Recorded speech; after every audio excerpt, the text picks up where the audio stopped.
young, welcome to the show. It's Taylor the Faded, where we break down the bets, no need to debate it. From the spreads to the odds, we got the insight. Tune in, lock in, we keep it real tight. Whether you're a rookie or a seasoned vet, we got the picks that'll help you win the bet. From the court to the field, we analyze the game. Taylor the Faded, remember the name.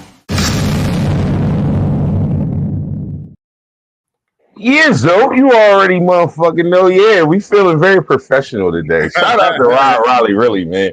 Shout out, Rob. Rob's the GOAT, man. I don't know. He like you tell Rob, yo, Rob, I need an intro. Rob will have you an intro that same day, like, and it'll be that clean. Like Rob did that shit yesterday morning. He said, "Hey, yo, I'm working on something for y'all," and I was like, "All right, cool." And an hour later, I had that, like 2 versions too. That was the second version. I mean, if anything merits a guest spot at some point, you tell him whenever he's. Let me tell you what's funny about Rob. Rob hates sports. He would be so he wouldn't have he's not even a sports guy, but he still was able to create that. That's even extra on the love, man. Exactly, the references were clean. Everything was right. But either way, welcome to episode number 3 of Taylor the Faded. Boy KP, my good brother. TY over there. What's good, sir? How are you? I'll be better if Sam Darnold gets me 2 touchdowns passing, but otherwise, it's Sunday, weather's nice. I got no complaints. Yeah, I mean, it is a beautiful day. We took a couple weeks off. I was asked why we took a couple weeks off, and simply because we just weren't happy with our results. Not that we are professionals per se, but we bet enough that we felt like the level of success over the first 2 shows should have been more substantial. And to that point, what's a professional? Professional, somebody gets paid for it. When we make a bet and we win, we get paid for it. Yeah. So we're at the very least semi-pro, and that still was not a quality enough performance for that level, for sure. Yeah, and the most important thing about that time off was just to kind of reevaluate the strategy. Felt like we were given too big of legs. I personally felt like I could do more research into things that I was posting up. So like I feel, and it's not like we retired. In the 2 weeks we haven't been on, we've been talking all the time, and we've been getting some good hits in. So it feels like you've been whooping all kinds of baseball ass, nigga. Hey, man, I've been cooking in baseball, y'all. I can't even lie. If you don't know baseball betting, you're not going to profit from it or have any fun with it. But yeah, I also know baseball betting and not have any fun with it. I actually cooked last night. My man Shohei, straight home run bet. Yeah, I knew Tatis was cooking too, so I come by. It was a good night on that note. But 1-2, huh? No, Tatis had 2 bases. I put them both on. I put them on a 2-base ticket, and then I played them straight for home runs. Okay, yeah. I took the Phillies, man, because I'm an idiot and a glutton for punishment. So you know what I took? I took Trey Turner and Bryce Harper for first home run, for home run, and I didn't take Schwarber because Schwarber sometimes takes a little while to get going. Right, or swings immediately and knocks at the very first pitch at a goddamn exactly. Man. So yeah. But either way, we're back. We got some new strategies. We got a few little things that we're doing. For those of you, I'm thinking about it.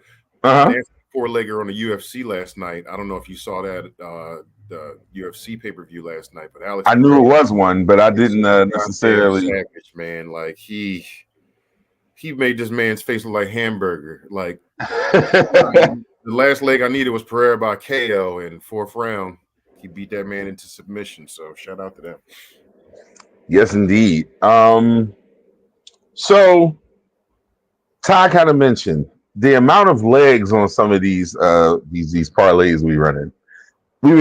We tried to keep it light with like 4, but even as we progress, we realize now that 2 and 3 are like the way to go. For me personally, I'm gonna be hitting y'all with a lot more straights. Like that's just the way I've been surviving and succeeding. The only bets that we've hit so far on this program have been straights. So I'm gonna be hitting y'all with some more straights. But we have this thing that we're embarking upon. Me and Ty. Yeah. We decided to I'll let you explain what it is because Okay. I'm still putting bets in the I was the one after like beer number 4 that just called you like 10-day challenge. And, I was still coherent enough that it sounded good. So here's the deal. For 10 straight days now, we haven't decided if we're going to do 10 straight days or if we just take a day off and then resume and make like Thursday day, because Wednesday is might only be, well, actually there's a lot of college games. There's at least one college game every day right. next week. So either way, we'll discuss that. But the goal is you start with $10. You bet the $10, you turn 10 into 20, 20 into 40, 40 into 80, 80 into 160, so forth and so on. And by day 10, theoretically, if you don't cash anything out, you would be making a bet somewhere in the $500 to $5,500 range. And if that bet hits, it would be $10,000. So Okay. the odds that we're looking for, he and I both come up with one bet, and we try to keep the odds of our bet, I would say, between -1.5 and -290 ish. That makes sense once we start winning and we explain bets a little better. But so we started yesterday just because felt like get a win in the pocket and then come on and then we can talk about day 2 and so forth and so on. And day 1 was a success. There it is, right there. Oh, there you go. Yeah. I chose that UFC fight would go the distance, and Kev chose Arkansas plus 18.5, which meant in order for that to lose, it would have meant Arkansas would have needed to lose by 19 points or more. He's immediately thinking, if I knew these motherfuckers were going to win, I just would have took a money line and we would have made more. But the goal is to have that. If the 2-leg parlay, you see right under that little trophy, it should at least be -110 and up for us. If every day we do one -110 and up, that's kind of our goal here. So we already put together that one yesterday. That hit. So that was day 1. So we put $10 on that. Day 2 bet, we just discussed, and we put that. My bad. No, you're fine. It's perfect. That was perfect. All right. That was all right. I didn't know if you was ready. My bad. We okay. We ready. So, like I said, day 1, we put $10 on it. We doubled the 10 and the 20. It was 20 plus, but just the metrics. We just making this one 20. So this is day 2. Higgins, 4 receptions against the Baltimore Ravens. DK Metcalf over 24.5 yards for his longest reception. It don't matter if he has 70 yards receiving, 170 or 370. We need one pass reception of his to be 25 yards or longer.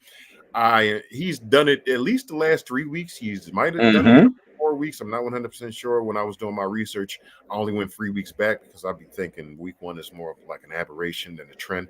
So, so this is going to be day 2. We will discuss day 3, and we will post that, on all the appropriate channels. Or I'm not even going to say or, because there's going to be a day 3, and we will post it. Yeah, absolutely. We are going to post it because, again, like he said, there will be a day 3. So once again, today's part of so for y'all, this will be day 1. This is the bet. I will post the bets on both Instagram and Facebook once we win, and you need for tomorrow's bet to go on and join the challenge with us. This is our 10-day challenge pick for today. T. Higgins, 4 receptions. DK Metcalf, longest reception, over 24.5 yards against the low. And the New York Giants have treated us well, by the way. That is the entity we have survived on in our first 2 weeks was simply betting against the Giants. And it worked. I must say it worked. It was successful, and I am not mad at it at all. So I don't know if you did any straights that you wanted to share, but I do have one in the same vein. Okay. We were just talking about in how we hit money line betting against the Giants 2 weeks in a row. This week, I took the Colts money line. and they're a dog. I think they're a dog because there's some uncertainty around Anthony Richardson. Personally, I feel better about it with Joe Flacco playing. Wait a minute. Are you saying you said against the Giants? No. Oh, The okay. Colts are playing the Jaguars. Jaguars. Okay. My bad. Yeah, my bad. Okay. No, I should have said who they were playing. You're right. The Colts are playing the Jaguars. Jaguars are 0-4, and the Colts are the underdog. So Wow. I like Why? them. Because of Flacco, you think? Look, I don't know what else you would point to if they 0-4 and there's some, but like even when Flacco played, like I feel like the traditional offense is enough to crush him either way because he puts up good numbers, and the Jaguars are free falling at the moment. So I'm currently tailing you on that. Just to be super transparent about what's happening because I like your logic in it. That's a bad football team right now, and yeah. we're not going to act like they are something other than. And They are you a already bad know me. football I'm team. like, show me. Like, if you show me that it ain't the way, then I will change my opinion. But right now, at this very moment, the Colts are plus 160. So if you bet Yes. $10, you will win your 10 back and an additional $16. Yeah, and that seems like pretty sound math to me. The only money line pick that I really was like kind of looking at today. I don't know why I like the Bengals so much today, but I do. You got to be a dog too, yeah. No, they're a dog. They're a dog against the Ravens. They play the Ravens. I don't know why I like them, and if you don't like them for outright,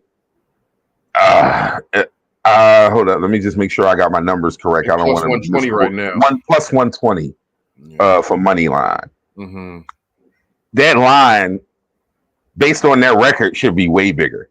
So that's why I like them. That's what I like. The 120 surprised me. I am going to respectfully disagree, especially with the momentum the Ravens have, man. Like, I feel like they figured it out the last 2 weeks, and this is pretty simple blueprint to keep, you know. Yeah, I just know how division games are. Oh, yeah, absolutely. A team with their back against the wall. Like I said, that line being plus 120. I don't know, man. Something about that is screaming. That's being impossible. Something about that is screaming. But I'm not going to officially tell you guys to do that. I'm not going to officially tell. But what I am going to officially tell you guys to do, and I've been cooking on touchdowns lately. Ty told me I'm in charge of touchdowns now. So and he says that half jokingly, only because of how well I've been doing. It was a full series. It was a full series. So this is one me and Ty talked about. And the NFL is always one of those weird places where people have motivation that needs to be falsely conjured up. And this is one of those false motivation tickets, like Stephon Diggs against this old team, even though it's in Houston and not in Buffalo. Because in Buffalo, I would pick Diggs to go crazy, if we're being honest. And DJ Moore playing his former team, the Carolina Panthers. Both of these wide receivers, first, wide receivers are divas in general. Both of these wideouts didn't necessarily have the best exit from their previous places. And, you know, I see this as an opportunity for both of them to make a statement. In DJ Moore's case, I guess he's 1A because like there's Keenan Allen's there, but Keenan Allen's not like San Diego Charger Keenan Allen, and they also got the rookie young boy. More importantly, Caleb Williams ain't Justin Herbert. Yes. Indeed. So he's still kind of figuring out things. Like Keenan's still getting open. It's just, you know, you got dude playing in game 4 or 5 of his who stinks. Career, so. Let's be honest. He stinks so far. He's not very good so far. Absolutely. And it don't help that Jaden Daniels is steaming Willie Beeman. So like it's like last year where you kind of figure Panthers made a poor choice. My name is Willie. It was only just exacerbated by seeing CJ Stroud just whoop all kinds of ass. We're kind of in that same vein right now. My name is Willie. Willie Beeman. Cooking right now, bro. Like, and it ain't just running. Like you expected him to run, but he's like 80% tossing the pill. Like, get the fuck out of here. No. One with an under on the yards, but that was because it ain't gonna be no more of them for sure. So let me explain to y'all how I'm gonna work with these. The way my touchdown picks work, I do them in packs of 2s. I play each one straight, but I combine the 2. So I got 4 touchdowns for y'all, but they in two packs. This is the first 2 packs. Stephon Diggs and DJ Moore. I'll be honest with you. I simply like the nostalgia of this pick and the energy attached to it. I am not insanely confident about both of them. I feel good about Diggs, DJ Moore. I don't know if I trust the Bears. The only reason I'm even putting money on this is because they're playing the Panthers, who are just a really bad football team, top to So the bottom. thing about They fucking Stephon stink. Diggs that is counter to my usual line of thinking is that he does not have a receiving touchdown yet this season. So if anybody's due in any scenario, it would be him against his old team. Yeah, because his touchdowns have come by way of the rush, which is weird. Because he scored this year, but he just didn't score a receiving touchdown. Yeah. Very strange. So that's my first two pack. Stephon Diggs straight, DJ Moore straight, and then combo the two. Two pack number 2. This is the one that I like a lot, though. Not even gonna lie to you. I like this one a lot. I'll start with so I got T. Higgins for anytime touchdown, and I got Brian Thomas Jr. of the Jags for anytime touchdown. Mm-hmm. My thinking in that, number one, Gabe Davis is a little banged up for Jacksonville, so it's Christian Kirk and Brian Thomas are the clear top two receivers. Right. I'm not sure where the hell Evan Ingram got off to, but he fucking stinks this year. He hasn't found a way to get open or impact any game. I know that because I've lost money on Evan Ingram so far this year. I think he's actually hurt, if I'm not mistaken. He might. I mean, he wasn't at the beginning. He was just bad. He might be hurt now. You're absolutely correct about that. But either way, Thomas he's a rookie out of LSU, I believe. But he's impacted. He's had a lot of catches, a lot of yards. He's involved. He is the clear number 2 receiver on this team. The Colts will certainly do their best to keep Christian Kirk from becoming the person that hurts them. Thomas has come close over the last couple of weeks. I just think it's time. I think it's time for him. Very much my same thinking with T. Higgins. Jamar Chase has been going crazy the last couple of weeks. You know the coverages will be rolled towards him. Higgins came in getting off an injury. This is, I think, his 3rd game back since his injury. Usually this is around the time where a receiver like him really, like, he had a good week last week, 6 catches, I think, if I'm not mistaken. I like Higgins to break out and hit the end zone for the first time this year. I feel good about both of these. I played them both straight. I would be confident if I would have bought either one of them straight. I really like them as a little 2-pack.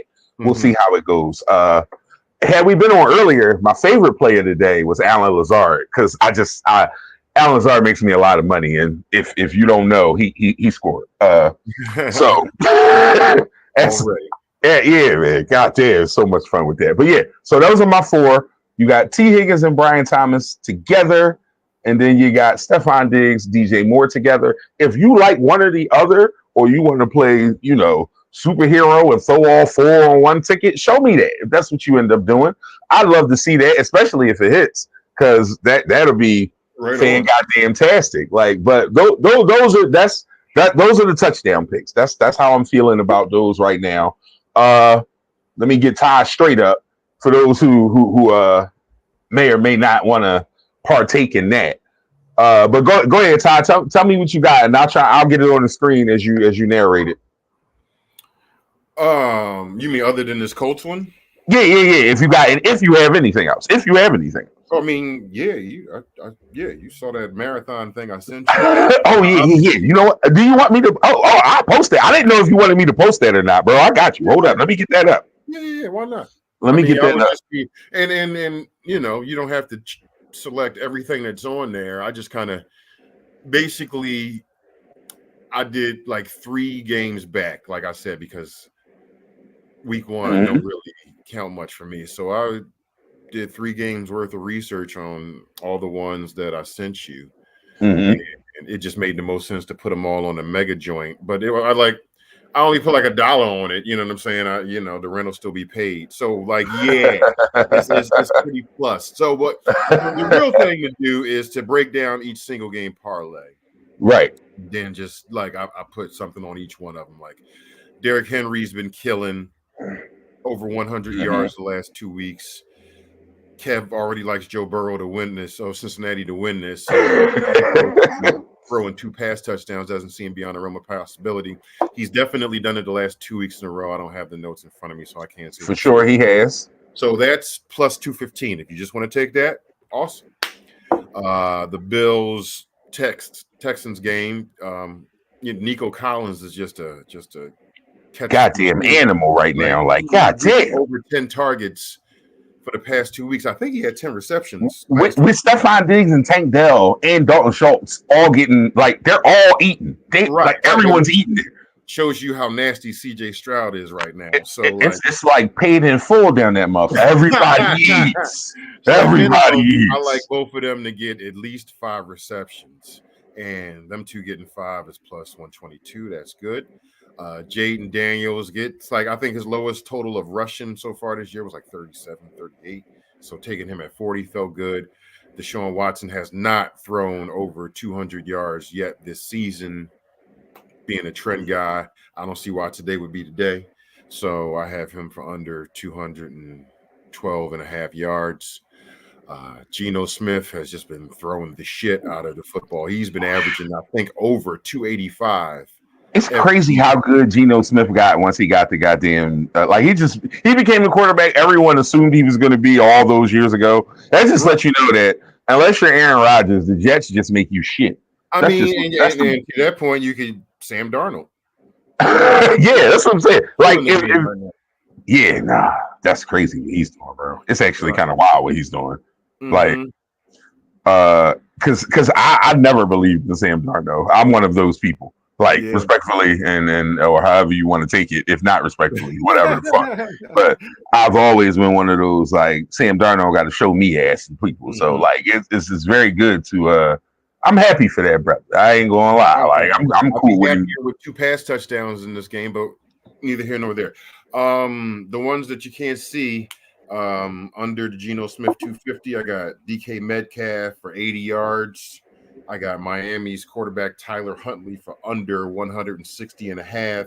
Boy, that boy can't throw the ball to save his life. I'm sorry. 5 catches. That all, when I did it this morning, came to plus 195.44, meaning if you put $1 on it, that dollar will win you $195.44. Now, that would be a hell of a Sunday. I can't say that I like I said, just putting $1 on it, that's a nice little return. Like, as far as returns go, it don't get much better. But save some so that you can put it on the individual single game parlays and get some W's with those, even if they don't all hit. A couple of them. One or two of those is definitely going to hit. I like all of them, so we'll see. Yeah. All right. So let's do a quick recap. This is the mega ticket right here. Like a lot of little 2 pops to get you a big bop. However you want to look at that, But so this is the big boy. We got a straight for the Colts. I'm telling you that I'm taking the Bengals straight. I'm not telling you that you should. I'm telling you that at plus 120, when that line should be at least plus 230 based on the Bengals play, I'm taking the Bengals. But, based on the Bengals play and the Ravens' recent play. Yeah, exactly. But based on those 2 things, that line should be. You could even see plus 320 or some shit like that. Not even okay. Yeah. Yeah, right. I wouldn't be mad. That plus 120 tells me something's up. And I'll take the risk on it. You can take it with me. We're not making that an official play. Yeah. What is an official play, and this is my favorite play of the day, if you play both of these straight or together, my favorite one, T. Higgins, Brian Thomas, T. Higgins of the Bengals versus the Ravens, Brian Thomas of the Jaguars versus the Colts, wide receivers, touchdown for both of them. That is something that I am riding with heavily today. My other 2-pack of touchdowns is Stephon Diggs and DJ Moore, both playing against their former teams today. I am taking both of them straight and combining them on 1 ticket for a touchdown. And most importantly, the most important one, the 10-day challenge ticket. This is the first day for you all who are tailing us. This is day 2 for me and Ty. We were successful yesterday. Let me just show you all that. We won money yesterday. We took that money that was won and we invested it in today's favorite picks from the 2 of us. T. Higgins for 4 receptions, DK Metcalf for at least 1 reception over 24 and a half yards against the woeful terrible. Now, every time I get to slander the New York Giants, I will. I don't know if you noticed that. I'm very, I'm very, very into talking bad about the New York Giants. As you should be. As you should be. So I'll be on socials all day, following some of our picks, giving y'all updates. I'll do a recap, post everything. Most importantly, when our 10-day challenge ticket hits, I'll be letting y'all know when and where y'all can find day 2 of how it goes. And if for some reason, lightning strikes and we're not right on the 10-day challenge, guess what? We starting right back tomorrow. So I'm still going to be right there on the socials, posting that for everybody. I'll post it early enough for everybody to tail it and do all the things. This is the start of a streak, y'all. 2024 is the year where Ty Kev, Team 87, gets us 10 days. We get 10 straight days. 10. And we get to gloat on that shit for the rest of our lives. Baseball playoffs, hockey season started. It's enough sports about to for start. us. We get y'all 10 days. So stick with us. Like I said, you got about 50 minutes or so to get your bets in. I'm gonna run this right back as soon as we get off. I'm gonna rerun it so that it's running while y'all doing it. So if you need to see anything again or hear anything again, stay on. It's gonna come right back on in like 5 minutes and then rebroadcast up until I'll post everything so y'all can follow. And if you tell any of these picks, post your tickets on something, Facebook, Instagram, somewhere. If you're following LAP on Twitter, go there and post your tickets. Anywhere you can follow us. If you follow the ticket, post it. Let us know. Tell so we can all be angry or happy together. And just the week though, y'all. Just the week. Me and Ty said it. We spoke it into existence. Just the week. It's the start of many weeks is the whole thing. The week that starts it. Yes, indeed. So with that being said, we're gonna take y'all out with this wonderful theme song. Shout out to Rod Riley, really, man. I really that brother, like I said, clutch as hell, man. We'll see y'all next week. Taylor the Faded, man. We about to get this money. You already know. Yo, welcome to the show. It's Taylor the Faded, where we break down the bets. No need to debate it from the spread.